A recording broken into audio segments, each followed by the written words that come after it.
कांग्रेस नहीं आएगा, बीजेपी आएगा, बीजेपी आएगा, बीजेपी जीतेगा। मोदी जो काम कर दिया कांग्रेस क्या करेगा? काम किया? कुछ नहीं। क्या काम किया? बहुत अच्छा राम मंदिर बनाए हैं, जाके देखिए। हमारा बनारस में बनाए हैं, बनारस में जगन्नाथ मंदिर बनाए, बनारस में बहुत अच्छा कार्य किए। और हमारे जो सिटी इतना लंबा जो है। और एक बात बताइए, चोर है आपका, कांग्रेस चोर है। राहुल गांधी जिस तरह से मोहब्बत की दुकान खोल के चल रहे थे और जो 400 पार का दावा कर रहे थे, उसका क्या? वो सिर्फ झूठा इंसान है, मोदी नहीं, कांग्रेस। वादा तो उन्होंने ही किया था, 400 पार का वादा तो मोदी जी ने कहा था, इन्होंने खुद कह दिया वो तो झूठा इंसान है। आपने सुन लिया।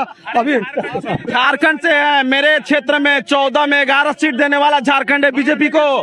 फिर भी वही है हेमंत सोरेन, सीएम फिर भी हेमंत सोरेन है वहाँ पर। हेमंत सोरेन को जेल में डलवाए। नमस्कार, आप देख रहे हैं DS4 और मैं हूं आपके साथ विनायक कुमार। देखिए, हरियाणा में चुनाव होने वाला है और ऐसे में तमाम पार्टियां जो है लगातार अपनी अपनी दाव ठोक रही है। राहुल गांधी के लोकप्रियता पर सवाल उठ रहे हैं। साफ तौर पे कहा जा रहा है कि राहुल गांधी की लोकप्रियता जो है एक तरफ सट्टा बाजार दिखा रहा है कि बढ़ रहा है, दूसरी तरफ सी सर्वे का रिपोर्ट दिखा रहा है कि राहुल गांधी की लोकप्रियता घट रही है। अब इस चीज को लेकर जो है आम जनता के बीच में है, उनसे जुड़ते बातचीत करते हैं। क्या नाम है आपका? अविनाश कुमार। अच्छा अविनाश जी, क्या कहेंगे, हरियाणा में कौन जो है इस बार बाजी मारने वाला है? एक तरफ भारतीय जनता पार्टी और दूसरी तरफ जो है कांग्रेस। वो तो अभी टाइम बताएगा, अभी टाइम आने दो, अभी टाइम बाकी है, अभी खेल बाकी है, अभी तो है। टाइम तो बाकी है लेकिन माहौल अभी से बन रहा है। अभी माहौल बन रहा है। देखिए ऐसा है, लगभग तो तय हो चुका है कि राहुल गांधी सेंचुरी मारने वाले हैं, सेंचुरी मारने वाले हैं और आने वाले टाइम पे उनका ही बोलबाला होगा। सबसे पहले हरियाणा में क्या लग रहा है आपको कि मोदी का चेहरा खिल के आएगा या फिर राहुल गांधी का चेहरा काम कर जाएगा? देखिए इस बात तो ये कहेंगे कि मोदी का तो पहले भी ये था कि हाँ अब की बार 4 तो पार, अब की बार 4 तो पार, ताकि नहीं आए वो हैं। अभी इनकी हर सरकार आई है, उनकी आधी बनी आधी नहीं बनी है।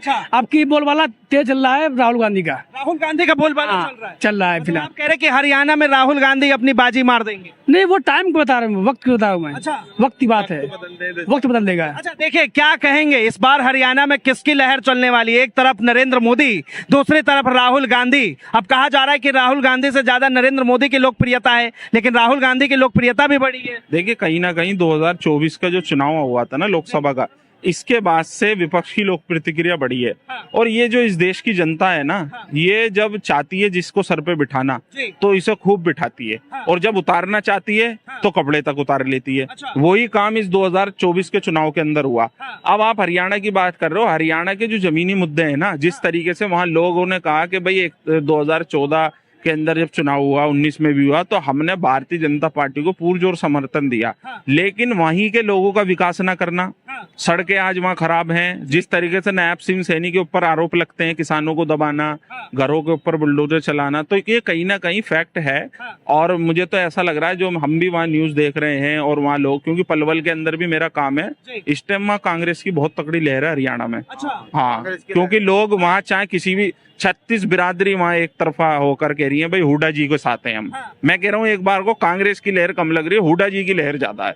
हुड्डा जी को ऐसा मान लिया लोगों ने कि वही हैं जो हरियाणा को संभाल सकते हैं। आपको ऐसा क्यों लग रहा है कि मोदी फैक्टर जो है वो वहाँ पे नहीं चलेगा? देखिए 10 साल लोगों ने चेक कर लिया ना माननीय प्रधानमंत्री जी को। अब वो प्रधानमंत्री हैं, कोई मुख्यमंत्री तो बनेंगे नहीं हरियाणा के जाके। भाई जब मनोहर लाल खट्टर सिंह थे वहाँ के, उस टाइम के ऊपर किस तरीके से वहाँ हरियाणा में काम हुआ, फिर आपने उन्हें हटाकर फिर नायब सिंह सैनी को, कहीं ना कहीं लोगों के अंदर नाराजगी है टिकट को भी लेकर, और जो मुख्यमंत्री की सीट बदली गई है इसको भी लेकर। अब हरियाणा के अंदर देखना ये होगा कि जो टिकटों का बंटवारा होता है ये किस आधार पर होता है। अगर टिकटों का बंटवारा सही होता है तो कहानी ठीक है, थोड़ी बहुत इनकी इज्जत बच जाएगी एनडीए बीजेपी वाले, वरना बहुत बुरा हाल होने वाला है हरियाणा के अंदर खासतौर से। देखिए साफ तौर पे लेकिन कहा जा रहा है कि हरियाणा हो चाहे जम्मू कश्मीर, मोदी जी के चेहरे जो है जिस तरह से लोकप्रियता बटोरती है वो चेहरा जरूर काम। देखिए आप कश्मीर की बात कर रहे हो, जिस तरह धारा 370 हटाई गई थी, जो एक बहुत बड़ा सिस्टम वहाँ चलाया गया था देश को अपने भारत के अंदर लाना, और ये तो हर भारतवासी चाहता है कि कश्मीर एक ऐसा अंग है जो भारत के साथ मिलकर काम करे। मैं के बयान सुने आपने? मैं ये कहना चाहता हूँ आपसे, देखिए कश्मीर के अंदर जो चुनाव भी है, जो वहाँ के नेताओं को नजरबंद किया गया था 70 के टाइम पर, तो कहीं ना कहीं उनके साथ जो विपक्ष अब गुत्थी मिला रहा है अपनी, तो इससे पता लगता है कि अब देखना ये है कि धारा 370 जो हटाई है, अब कश्मीर के लोग कितना समर्थन करते हैं मोदी जी के साथ में। क्या नाम है भाई? मुकुल। अच्छा, क्या कहेंगे इस बार हरियाणा में क्या लग रहा है कि एक तरफ भारतीय जनता पार्टी, दूसरी तरफ हरियाणा से हूँ। अच्छा, हाँ, क्या कहेंगे हरियाणा में क्या माहौल है? कोई भी लहर नहीं है। जो पार्ट हम सोच रहे थे ना कि राहुल गांधी की आए थे, वो अब नहीं आएगा, क्योंकि उनके पास कैंडिडेट नहीं है अच्छा, प्रॉपर जो खड़े हो सके। इस बार तगड़ी फाइट या आएगी तो बीजेपी, वरना कोई नहीं आएगा। ये हरियाणा में जो है अभी कराया गया, जिस तरह से भूपिंदर हुड्डा का नाम सामने आ रहा है, साफ तौर पे कहा जा रहा है कि उनकी लोकप्रियता ज्यादा है वहाँ पे। कोई नहीं पूछ रहा उसको, आप सिंह सैनी के मुख। ना वो अच्छा काम कर रहे हैं और वो अब सरकार बनाएंगे। अच्छा, सरकार में तो अब भी है भैया, बनाएंगे क्या?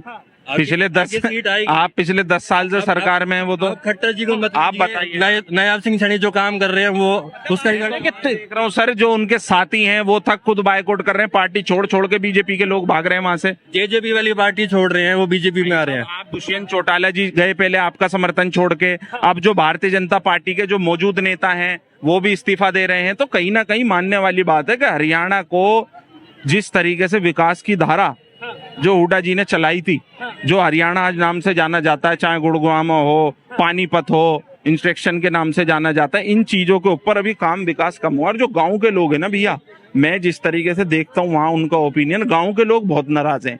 वो कहना चाहते हैं कि भाजपा ने कुछ नहीं किया 10 सालों में। किस मुद्दे पर जो है इस बार वोट मिलेगा?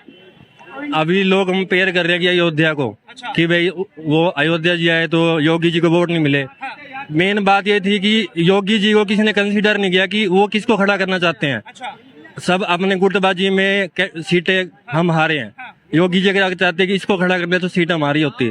अब हरियाणा में प्रॉपर कैंडिडेट अब खड़े होंगे। देखिए सुनिए, आप भाई ने अयोध्या की बात करी, मैं इन्हें बताना चाहता हूँ उसी अयोध्या के अंदर 90% वोट भारतीय जनता पार्टी का था।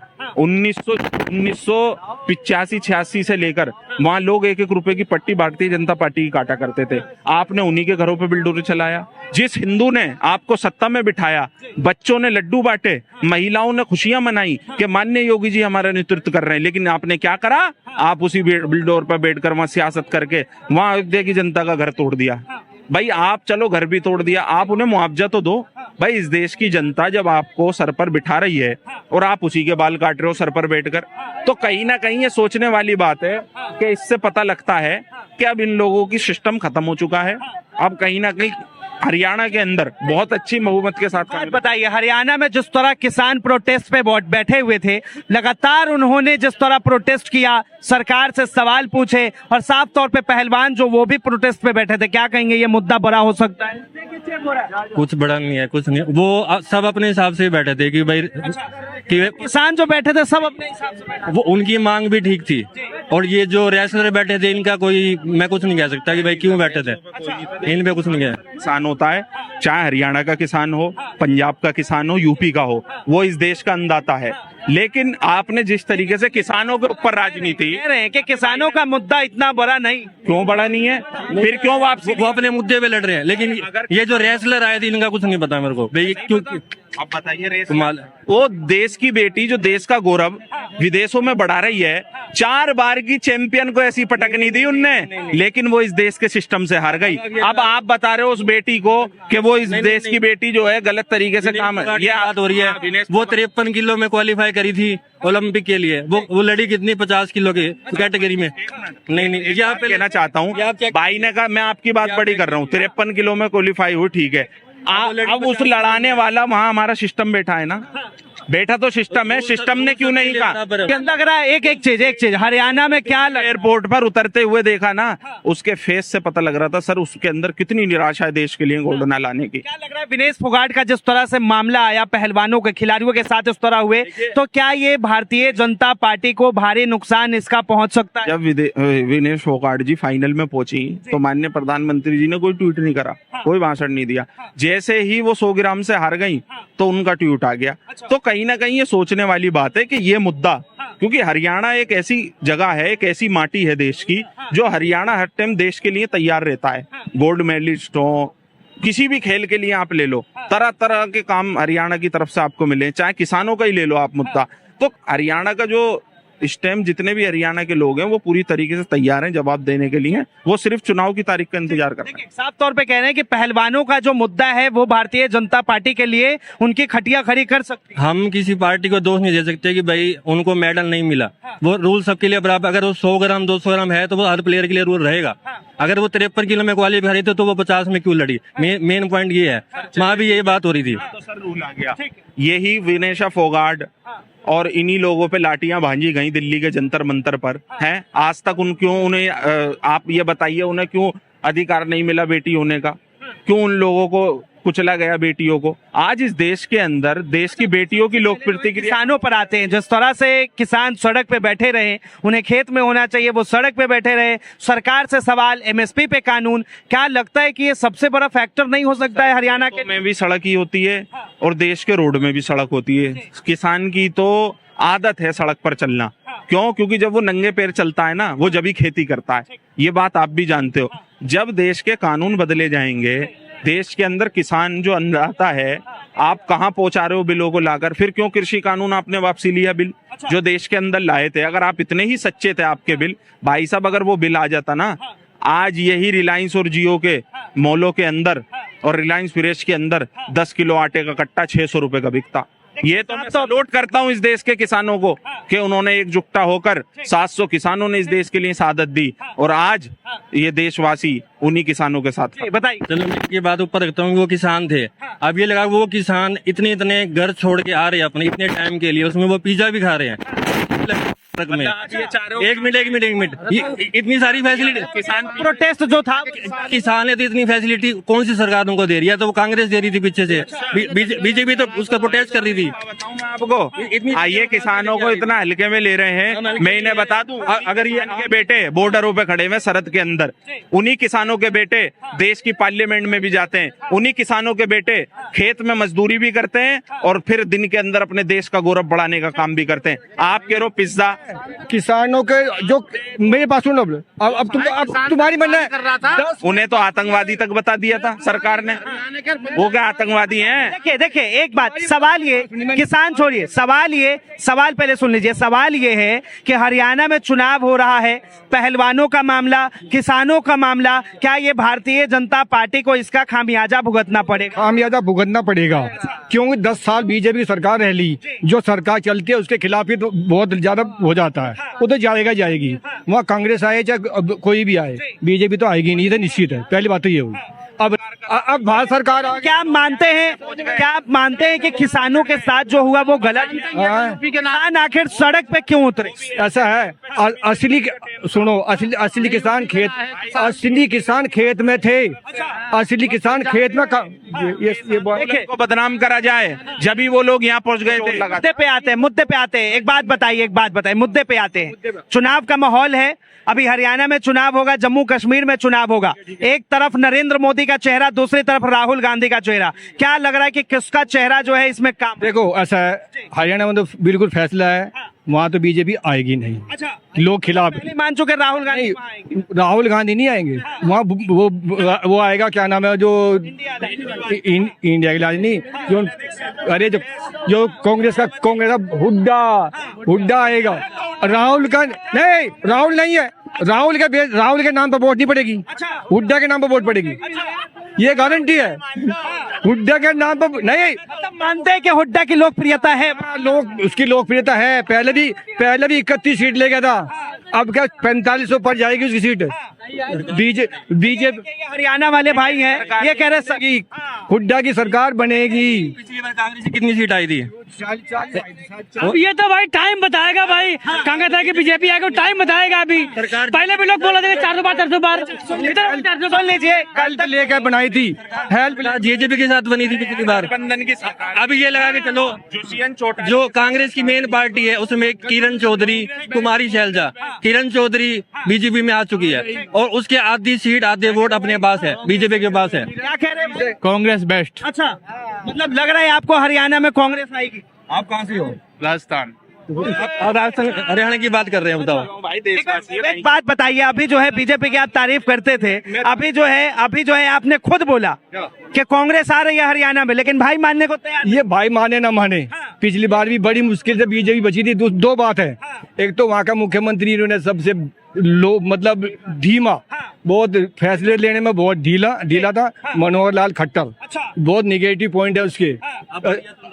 अब जो बनाया नहीं, अब भी कुछ खास नहीं है। मतलब आप कह रहे हैं कि जो वहाँ पे सीएम है वो बहुत ढीले थे। अब ये है, ये तो अब चुनाव में आ चुका है, जो नया है इसका कुछ नहीं कह सकते। ढीले थे या तेज थे? अब चुनाव आ गए हैं, जनता बता देगी कौन तेज है कौन ढीला है। सब इलाज करना जानती है इस देश की जनता। जब इस देश की जनता इस लाल किले से भाषण दिला सकती है ना किसी भी आदमी से जिसकी कोई वैल्यू नहीं थी देश में, और तो वो उतार भी सकती है। बताइए फिर क्या लग रहा है कि जम्मू कश्मीर में जो है बीजेपी अपनी सरकार बनाएगी? जम्मू कश्मीर में 2 हिस्से में वोट पड़ेगी। कश्मीर अलग, जम्मू अलग। जम्मू बीजेपी को जाएगा, कश्मीर वो जो गठबंधन किया है ना अभी, कश्मीरी अलग कर दिया वो है। तुम देख लो मतलब धारा 370 जो हटाई है, आप कहना चाह रहे हो कि वो गलत है? गलत नहीं है। वो दो रीजन में जाता है। बताइए फिर से जो है सी वोटर का सर्वे आ रहा है, सी वोटर का सर्वे आ गया है और साफ तौर पे इंडिया माई एक्सेस का सर्वे कह रहा है कि फिर से एक बार बीजेपी हरियाणा में बाजी। नहीं, ये उसका सर्वे गलत होएगा। अच्छा, गलत होएगा। अच्छा, बिल्कुल। ये 400 पार वाला कहीं है वो तो नहीं 400 पार वाली ये फैसला ये गलत होगा। कांग्रेस आएगी वहाँ पे। तो कांग्रेस कह रही है दिया अभी भाई साहब देखो, अब ये धीरे धीरे लाइन पर आ रहे हैं, बीजेपी पे आने वाले हैं। अब ये क्या कह रहे हैं आप? कांग्रेस कहाँ? ये तो ब्रेकिंग न्यूज है, ये ब्रेकिंग न्यूज है। ये कभी बीजेपी कभी कांग्रेस, अरे एक मुद्दा उठाओ ना। घुमाते रहे। हुड्डा कहाँ पे? हुड्डा कांग्रेस का है। फिर आपने कहा हुड्डा है, हुड्डा कांग्रेस है ना। आपने कहा नहीं। मानते हैं कि राहुल गांधी का जो फैक्टर था, जिस तरह से उन्होंने जो चाल चली, वो भारी पड़ गया बीजेपी को। कांग्रेस नहीं आएगा, बीजेपी आएगा। बीजेपी जीतेगा। मोदी जो काम कर दिया कांग्रेस क्या करेगा? काम किया? कुछ नहीं। क्या काम किया? बहुत अच्छा राम मंदिर बनाए हैं, जाके देखिए। हमारा बनारस में बनाए हैं, बनारस में जगन्नाथ मंदिर बनाए बनारस में। बहुत अच्छा कार्य किए। और हमारे जो सिटी इतना लंबा जो है, और एक बात बताइए, चोर है आपका कांग्रेस, चोर है।